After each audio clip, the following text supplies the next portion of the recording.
Metro ministries YouTube ചാനലിലേക്ക് അവർക്കും സ്വാഗതം. നമ്മൾ കുടുംബവുമായി ചേർന്നുള്ള ബൈബിൾ സ്റ്റഡീസാണ് ചെയ്തുകൊണ്ടിരിക്കുന്നത്. കഴിഞ്ഞ ദിവസം നമ്മൾ എൽഖാനയുടെയും ഹന്നയുടെയും കുടുംബവുമായിട്ട് ബന്ധപ്പെട്ടുള്ള ക്ലാസ്സായിരുന്നു ചെയ്തത്.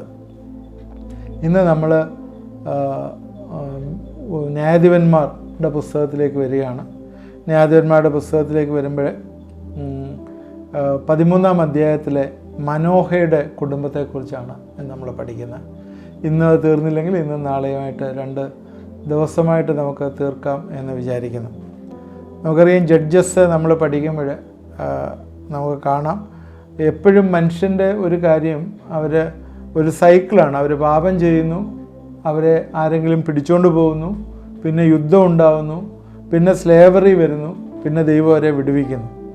ഇതിങ്ങനെ റിപ്പീറ്റ് ചെയ്തുകൊണ്ടേയിരിക്കും.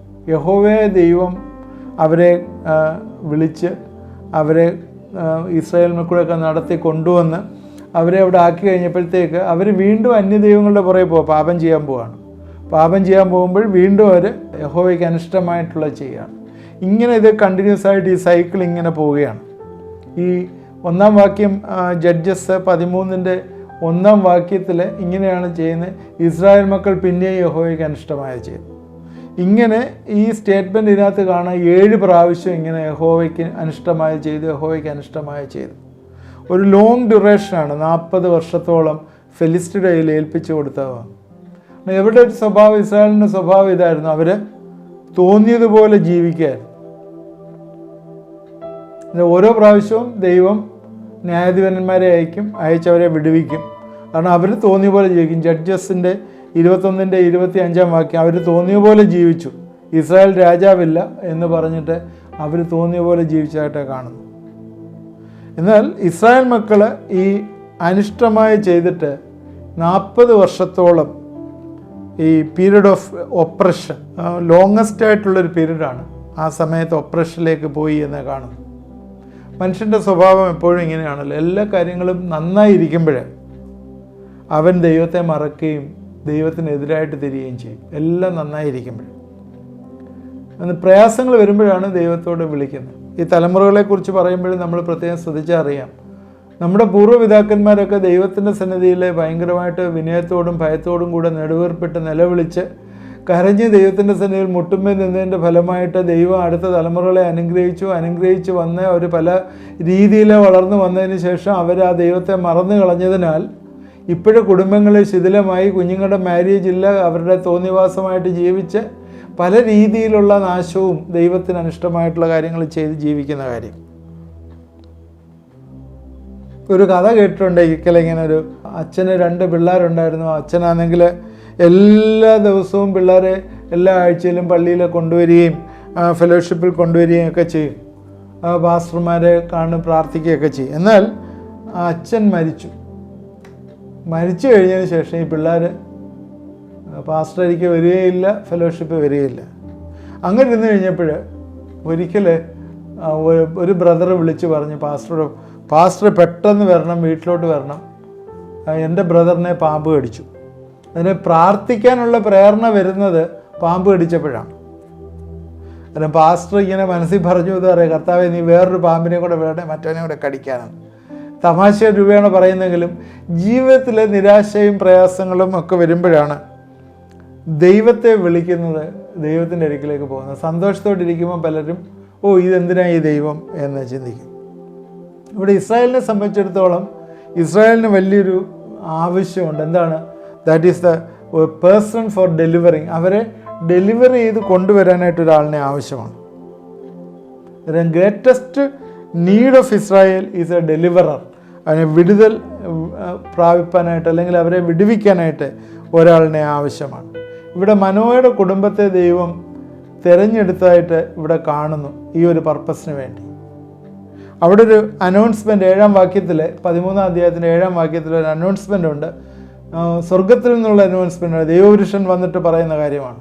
7-ാം വാക്യത്തിൽ ഇങ്ങനെ: അവൻ എന്നോട്, നീ ഗർഭം ധരിച്ചൊരു മകനെ പ്രസവിക്കും, ആകയാൽ നീ വീഞ്ഞും മദ്യവും കഴിക്കരുത്, അശുദ്ധമായ ഒന്നും തൊടുകയുമരുത്, ബാലൻ ഗർഭം മുതൽ ജീവപര്യന്തം ദൈവത്തിന് നാസീരായിരിക്കും. ഇവിടെ മനോഹയുടെ ഭാര്യ മച്ചിയായിരുന്നു, പ്രസവിച്ചില്ല എന്നാണ് എഴുതിയിരിക്കുന്നത്. നമ്മൾ ബൈബിളിൽ നമ്മൾ ആദ്യം തൊട്ടേ ഇങ്ങോട്ട് എടുത്താൽ ഒരു ഫൈൻഡിങ് ആണ്, ഞാൻ കണ്ടൊരു ഫൈൻഡിങ് ആണ്. നമുക്കറിയാം ദൈവത്തിൻ്റെ പദ്ധതികൾ ഡിക്ലെയർ ചെയ്യാനായിട്ടെല്ലാം തന്നെ ദൈവം ഉപയോഗിച്ചത് പ്രസവിക്കാത്ത മച്ചിയായിട്ടുള്ള ആളുകളെയാണ്. ശ്രദ്ധിച്ചാൽ നിങ്ങൾക്കറിയാം, ആദ്യം സാറായി തുടങ്ങി, പിന്നെ അത് കഴിഞ്ഞിട്ട് ഇങ്ങോട്ട് വരുന്ന പ്രധാനപ്പെട്ട കാര്യങ്ങൾ മാത്രം പറയാം. ഇങ്ങോട്ട് വരുമ്പോഴൊക്കെ തന്നെ ഹന്നായെ എടുത്ത് ശമൂവേലിനെ, ഇവിടെ സാംസണിന് വേണ്ടി ഈ മനോഹയുടെ ഭാര്യ മച്ചിയായിരുന്നു, അവളെ എടുക്കുന്നു.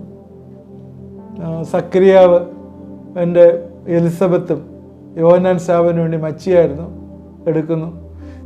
ദൈവം, ഞാനത് വിചാരിക്കുന്നത് ചില ആളുകളെ ദൈവം ഒരുക്കി നിർത്തിയിരിക്കുക ചില പർട്ടിക്കുലർ മിഷന് വേണ്ടി.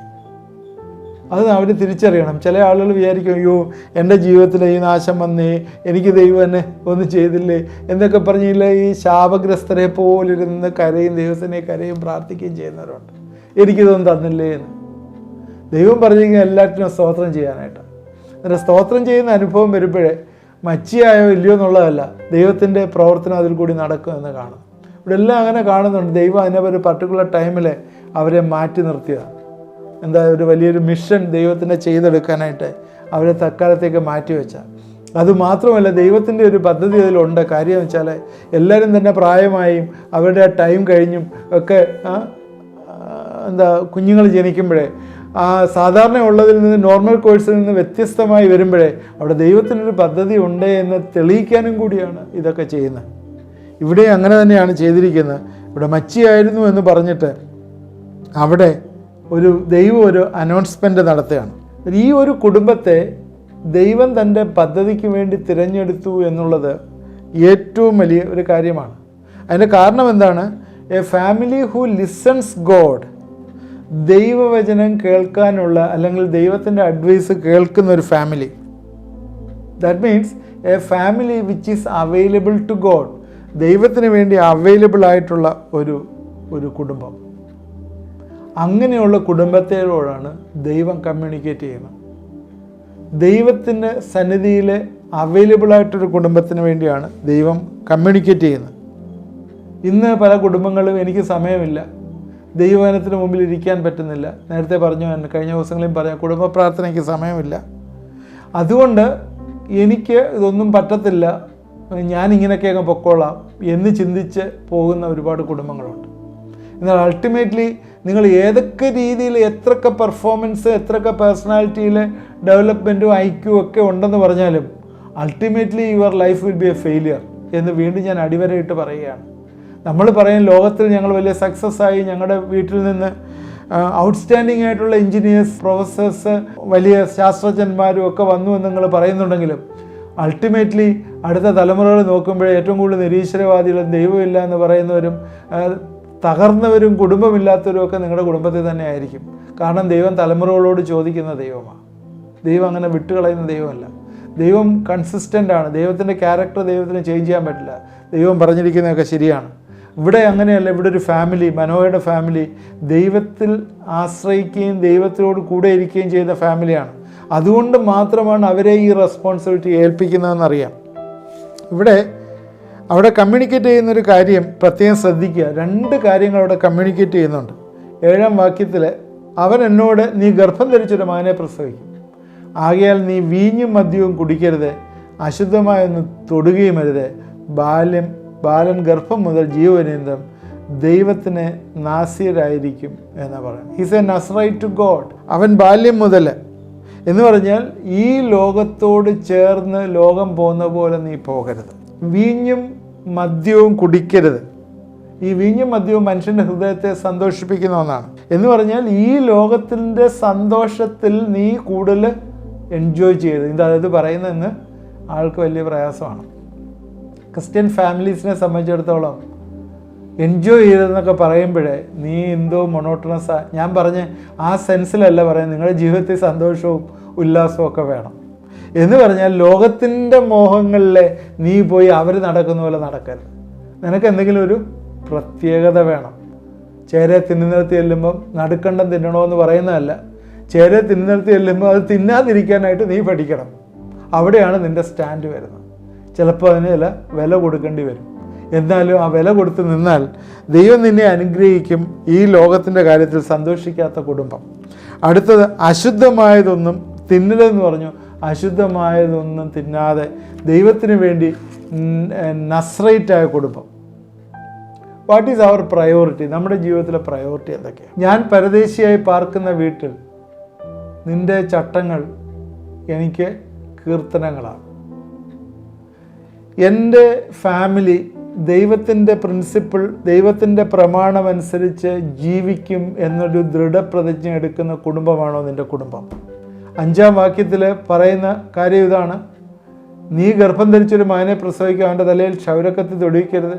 ബാലൻ ഗർഭം മുതൽ ദൈവത്തിന് നസീറിനായിരിക്കും. അവൻ ഇസ്രായേലിനെ ഫെലിസ്ത്യരുടെ കയ്യിൽ നിന്ന് രക്ഷിപ്പാൻ തുടങ്ങും. ദൈവത്തിൻ്റെ പ്ലാനാണ്. ദൈവത്തിൻ്റെ പ്ലാൻ നിറവേറ്റാൻ പോകുന്ന കുടുംബമാണ്. ഇസ്രായേലിനെ ഫെലിസ്ത്യരുടെ കയ്യിൽ നിന്ന് വിടുവിക്കാം എന്നുള്ള വലിയ പ്രോമിസ്, ഈ ഒരു പ്രോമിസാണ് ദൈവം കൊടുത്തിരിക്കുന്നത്. കഴിഞ്ഞ ഇതിൽ പറഞ്ഞതാണ് ശമൂവേൽ ബാലൻ്റെ ജീവിതവുമായിട്ട് ബന്ധപ്പെട്ട് നമ്മളെ മക്കളെക്കുറിച്ച് ഉള്ള നമ്മുടെ ചിന്തകൾ.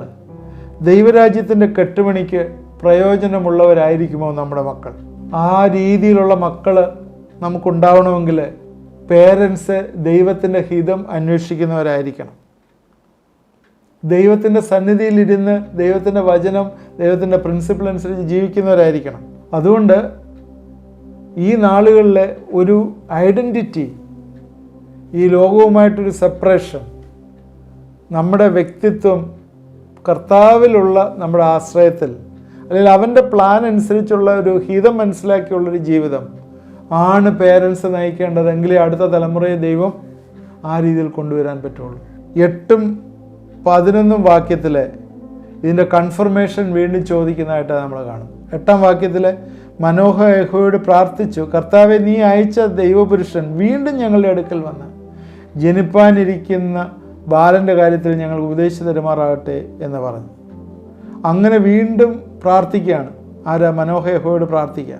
അതിന് 11-ാം വാക്യത്തിൽ മനോഹ ഉടനെ എഴുന്നേറ്റ് ഭാര്യയോട് ചെന്ന് ആ പുരുഷൻ്റെ അടുക്കൽ ചെന്നു. ഈ സ്ത്രീയോട് സംസാരിച്ച ആൾ നീ തന്നെയോ എന്ന് അവനോട് ചോദിച്ചു. ഞാൻ തന്നെ എന്ന് പറഞ്ഞു. ദൈവം മനോഹയുടെ പ്രാർത്ഥന കേട്ട് ദൈവദൂതൻ വീണ്ടും അവളുടെ അടുക്കൽ വന്ന്, അവിടെ അവൾ വയലിലിരിക്കുകയായിരുന്നു. അവളുടെ ഭർത്താവ് മനോഹ ഉണ്ടായിരുന്നില്ല. ഉടനെ സ്ത്രീ ഓടിച്ചെന്ന് ഭർത്താവിനെ അറിയിച്ചു. അന്ന് അവൻ വന്നിട്ട് വീണ്ടും ചോദിക്കുകയാണ്, ഈ സ്ത്രീയോട് സംസാരിച്ച ആൾ നീ തന്നെയോ എന്ന് ചോദിച്ചു. ഞാൻ തന്നെ എന്ന് അവർ പറഞ്ഞു. See the prayer of Manoah വീണ്ടും പ്രാർത്ഥിക്കുകയാണ്. എന്തിനാണ്? How to bring this child, ഈ മക്കളെ വളർത്താനുള്ള ജ്ഞാനം അന്വേഷിക്കുകയാണ്. ഈ ബാലൻ്റെ കാര്യത്തിൽ ഞങ്ങൾ എന്ത് ചെയ്യണം? ദൈവത്തിൻ്റെ ഹിതം ആ കുഞ്ഞിനെ വളർത്തുന്ന കാര്യത്തിൽ 8-ാം വാക്യത്തിൽ ജനിപ്പാനിരിക്കുന്ന ബാലൻ്റെ കാര്യത്തിൽ ഞങ്ങൾക്ക് ഉപദേശിച്ചു തരുമാറാകട്ടെ. ഈ ബാലനെ ഏത് രീതിയിൽ വളർത്തണം? പേരൻറ്റിങ്ങിനെ കുറിച്ച് കുറേ ക്ലാസ്സുകൾ ഞാൻ എടുത്തു. പേരൻറ്റിങ് ഏത് രീതിയിൽ വേണം എന്നുള്ള ക്ലാസ്സുകൾ എടുത്തു. അതിനകത്ത് നമുക്കറിയാം, ഒരു മൾട്ടിനാഷണൽ കമ്പനിയുടെ അത് മാനേജ് ചെയ്യുന്നതിലും ഡിഫിക്കൽട്ടാണ് ഒരു കുഞ്ഞുങ്ങളെ മാനേജ് ചെയ്യുന്നത്. അത് നമ്മൾ പല കാര്യങ്ങൾ പറഞ്ഞ പട്ടാള ഭരണം പോലെ സ്ട്രിക്റ്റായിട്ടുള്ള വേണ്ട, ചില കാര്യങ്ങളിൽ ജ്ഞാനം വേണം. ജ്ഞാനത്തോട് തന്നെ കുഞ്ഞുങ്ങളെ വളർത്തണം. ഓരോരുത്തരും അവരുടെ നേച്ചർ അനുസരിച്ച് വളർത്തണം. ദൈവരാജ്യത്തിൻ്റെ മൂല്യങ്ങൾ പറഞ്ഞ് മനസ്സിലാക്കി കൊടുത്ത് അവരെ വളർത്തണം. എപ്പോഴാണ് യെസ് പറയേണ്ടത്, എപ്പോഴാണ് നോ പറയേണ്ടത്, ഇങ്ങനെയുള്ള ജ്ഞാനം ആവശ്യമാണ്. അത് ഇക്കാര്യങ്ങളൊക്കെ തന്നെ മനോഹ ദൈവത്തോട് പ്രാർത്ഥിച്ചു. ദൈവത്തിൻ്റെ ദൂതനെ വീണ്ടും അയച്ച് അത് ഏത് രീതിയിൽ വേണം എന്നുള്ളത് പറഞ്ഞ് മനസ്സിലാക്കി കൊടുക്കുകയാണ്. ഇന്ന് ഞാൻ മനോഹയുടെ ജീവിതമായിട്ട് പറയാനായിട്ട് ഉദ്ദേശിച്ച 2-3 കാര്യങ്ങൾ. ഒന്ന്, ദൈവസന്നിധിയിൽ ടൈം സ്പെൻഡ് ചെയ്ത് ദൈവഹിതം അന്വേഷിക്കുന്ന കുടുംബത്തിൽ ദൈവം അതനുസരിച്ച് ദാനങ്ങളെ കൊടുക്കും. ദൈവഹിതം അന്വേഷിക്കുന്ന കുടുംബത്തിൽ അതനുസരിച്ച് ദൈവം ദാനങ്ങളെ കൊടുക്കും. രണ്ടാമത് പറഞ്ഞത്, നമ്മൾ എല്ലാവരും എന്നുവെച്ചാൽ പേരൻസിനെ സംബന്ധിച്ചിടത്തോളം കുടുംബം ദൈവത്തിൻ്റെ പ്രമാണങ്ങൾ അനുസരിക്കുന്ന കുടുംബങ്ങളായി. അങ്ങനെയാണെങ്കിൽ മാത്രമേ ദൈവത്തിൻ്റെ പ്ലാൻ ആ കുടുംബങ്ങൾ കൂടി നിർവഹിക്കാൻ പറ്റുള്ളൂ. ഇവിടുത്തെ പ്ലാൻ എന്തുമായിരുന്നു? ഫെലിസ്ത്യരുടെ കയ്യിൽ നിന്ന് ഈ ഇസ്രായേലിനെ രക്ഷിക്കുക എന്നുള്ളതായിരുന്നു പ്ലാൻ. അത് നിറവേറ്റണമെങ്കിൽ ദൈവത്തിൻ്റെ പ്രിൻസിപ്പിൾസ് നമ്മൾ ഫോളോ ചെയ്യുന്നവരായിരിക്കണം. ലോകത്തിൻ്റെ മോഹങ്ങളിലെ ഇഴുകിച്ചേരുന്നവരല്ല, ദൈവത്തിൻ്റെ പ്രിൻസിപ്പിളിൽ ജീവിക്കുന്നവരായിരിക്കണം. മൂന്നാമത്, നമ്മുടെ മക്കളെ ദൈവരാജ്യത്തിൻ്റെ കെട്ടുപണിക്ക് പ്രയോജനമുള്ളവരാക്കണം എന്നുള്ളത് പറഞ്ഞു. മൂന്നാമത്. നാലാമത് പറഞ്ഞത് മക്കളെ വളർത്താനായിട്ട് ദൈവത്തിൻ്റെ ജ്ഞാനം അന്വേഷിക്കണം എന്നുള്ളത്. മക്കളെ വളർത്തുക എന്ന് പറഞ്ഞത് വലിയൊരു കാര്യമാണ്. നമുക്ക് ഉദ്ദേശിക്കുന്ന ഒരു മൾട്ടിനാഷണൽ കമ്പനി മാനേജ് ചെയ്യുന്നതിലും പാടാണ്. How to bring up the child എന്നുള്ളത് ദൈവത്തിൻ്റെ ജ്ഞാനം അന്വേഷിക്കുന്ന ഒരു മനോഹയെക്കുറിച്ച് ഇവിടെ കാണുന്നു. ഈ 4 കാര്യങ്ങളാണ്. തുടർമാനമായിട്ട് ഇനിയും കുറേ കാര്യങ്ങൾ പറയാനായിട്ടുണ്ട്. ഈ മനോഹയുടെ ജീവിതത്തിൽ നിന്ന് കാര്യങ്ങൾ പറയാനായിട്ടുണ്ട്. അവിടെ നമുക്ക് തുടർമാനമായിട്ട് അടുത്തതിൽ ചിന്തിക്കാം. നമുക്ക് പ്രാർത്ഥിക്കാം. ദൈവമായ കർത്താവേ, മനോഹയുടെ കുടുംബവുമായിട്ട് ബന്ധപ്പെട്ട് ഞങ്ങളിന്ന് ചിന്തിക്കുകയായിരുന്നല്ലോ. ഞങ്ങളുടെ ജീവിതങ്ങളൊക്കെ ഏത് രീതിയിലുള്ളതാണെന്ന് വിശകലനം ചെയ്യുവാനായിട്ട് കർത്താവേ ഇടവരുത്തണമേ, സഹായിക്കണമേ. മക്കളെ വളർത്താനുള്ള പരിജ്ഞാനമില്ലാത്തവർ ഈ ദിവസങ്ങളിൽ ദൈവത്തിൽ നിന്ന് പരിജ്ഞാനം പ്രാപിപ്പാനായിട്ട് കർത്താവേ നിൻ്റെ കരങ്ങളിലേക്ക് സമർപ്പിക്കപ്പെടുവാനായിട്ട് ഇടവരണമേ. ഈ ലോകത്തിൻ്റെ മോഹങ്ങൾക്ക് അനുരൂപരായി ഏതെങ്കിലും രീതിയിൽ ജീവിച്ചു പോകല്ല. ദൈവത്തിൻ്റെ പ്രസൻസിലിരുന്ന് ദൈവത്തിൽ നിന്ന് പ്രാപിക്കുന്ന അനുഭവങ്ങൾ കർത്താവെ നീ കൊടുക്കണമേ എന്ന് പ്രാർത്ഥിക്കുന്നു. ഞങ്ങളുടെ കുഞ്ഞുങ്ങളെ കർത്താവെ ഏതെങ്കിലും വലിയ എക്സ്പെക്റ്റേഷനിൽ വളർത്താനായിട്ടല്ല, പിന്നെ ദൈവരാജ്യത്തിൻ്റെ കെട്ടുപണിക്ക് അവിടെ റോൾ എന്താണെന്ന് മനസ്സിലാക്കി ആ രീതിയിൽ അവളെ ട്രെയിൻ ചെയ്യുവാനായിട്ട് ഈ ദിവസങ്ങളിൽ കർത്താവെ നീ ഞങ്ങളെ സഹായിക്കണമേ, ഇടവരുത്തണമെന്ന് പ്രാർത്ഥിക്കുന്നു. എന്നെ കണ്ടുകൊണ്ടിരിക്കുന്ന പ്രിയപ്പെട്ടവരെല്ലാം നീ അനുഗ്രഹിക്കണം. അവരുടെ കുഞ്ഞുങ്ങളുടെ ഉദ്ദേശം, അവർ ഈ ലോകത്തിൽ വന്നതിൻ്റെ ഉദ്ദേശം എന്താണെന്ന് നീ അവർക്ക് വെളിപ്പെടുത്തി കൊടുക്കുകയും അതനുസരിച്ച് അവരെ ട്രെയിൻ ചെയ്ത് ദൈവഹിതത്തിൽ നിന്ന് വളരുവാനായിട്ട് ഇടവരുത്തുകയും ചെയ്യണമേ. പ്രാർത്ഥന കേട്ടോർത്ത് സ്തോത്രം. യേശുക്രിസ്തുവിൻ്റെ നാമത്തിൽ പ്രാർത്ഥിക്കുന്നു, കേൾക്കണമേ. ആമേൻ. ഇതാ കണ്ടുകൊണ്ടിരുന്ന എല്ലാവരും ദൈവം അനുഗ്രഹിക്കട്ടെ. തുടർമാനമായി വാച്ച് ചെയ്യണം. അടുത്ത എപ്പിസോഡും കൂടെ കഴിയുമ്പോൾ ഈ ബൈബിൾ സ്റ്റഡി നമുക്ക് മനോഹയുടെ ലൈഫിൻ്റെ തീർക്കാമെന്ന് വിചാരിക്കുന്നു. ഇത് ഏതായാലും മിസ് ചെയ്ത് പോയെങ്കിൽ പ്രീവിയസ് എപ്പിസോഡ് പോയി കാണണം. അതുപോലെ നിങ്ങളുടെ ഫ്രണ്ട്സിനെ ഷെയർ ചെയ്ത് കൊടുക്കുകയും ഏതെങ്കിലും കമൻറ്റ്സ് ഉണ്ടെങ്കിൽ കമൻറ്റ് ബോക്സിൽ ഇടുകയും ചെയ്യുക. പ്രയർ റിക്വസ്റ്റ് അയച്ചു തന്നാൽ നിങ്ങൾക്ക് വേണ്ടി പ്രാർത്ഥിക്കുന്നതാണ്. ആ നമ്പറിൽ സ്ക്രീനിൽ കാണുന്നല്ലോ, അതിലേക്ക് അയച്ചു തന്നാൽ നിങ്ങൾക്ക് വേണ്ടി പ്രാർത്ഥിക്കുന്നതാണ്. ദൈവം നമ്മളെ എല്ലാവരെയും അനുഗ്രഹിക്കട്ടെ.